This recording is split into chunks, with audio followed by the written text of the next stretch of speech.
Tapi kita secara umum meminta pemerintah untuk membatalkan kenaikan harga BBM.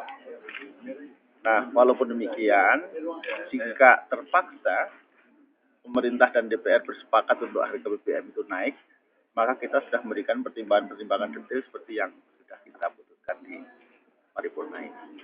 Saya kira ringkasnya itu. Kalau DPD?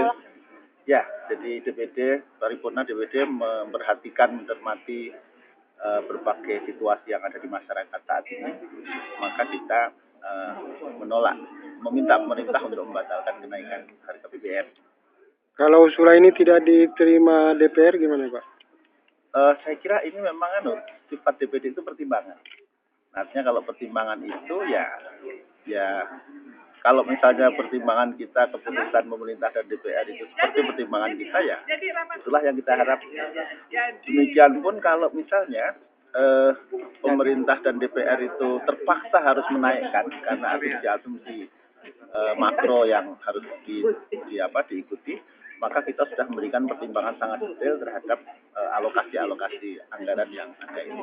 Nah, detailnya saya kira nanti bisa diminta ke komite ya.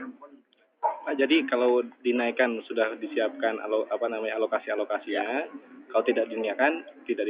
Ya, kalau tidak dinaikkan kan artinya ya sudah kembali kepada semula, hanya saja pos subsidi itu bisa diambilkan dari hal-hal yang lain. Alokasi itu seperti apa aja, Pak? Jadi sekarang kan misalnya ada sisa anggaran lebih ya, kemudian ada kenaikan pendapatan dari ekspor minyak kita. Kita ini kan ekspor minyak, kita ekspor kemudian kita beli lagi kan. Jadi di situ ada pendapatan naik. Nah, disitulah ya alokasi seperti itu, dan yang lebih penting mungkin adalah efisiensi kementerian dan lembaga. Nah, untuk bisa menutup subsidi itu pada jangka pendek. DPD juga dong, Pak? Termasuk DPD. Pak, kalau ditanya kemudian bagaimana cara DPD punya pemikiran untuk mengatasi defisit anggaran jika akan kenaikan harga? Sebenarnya begini, kalau persoalan defisit ini itu sebenarnya bisa diatasi tadi ya.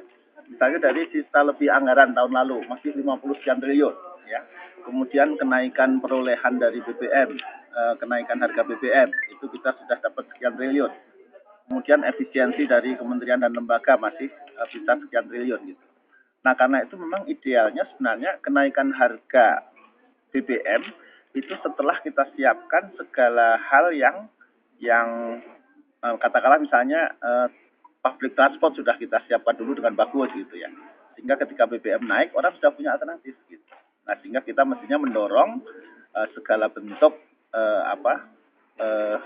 proyek-proyek infrastruktur yang ketika BBM misalnya terpaksa nanti dinaikkan, subsidi dikurangi, masyarakat sudah ada alternatifnya.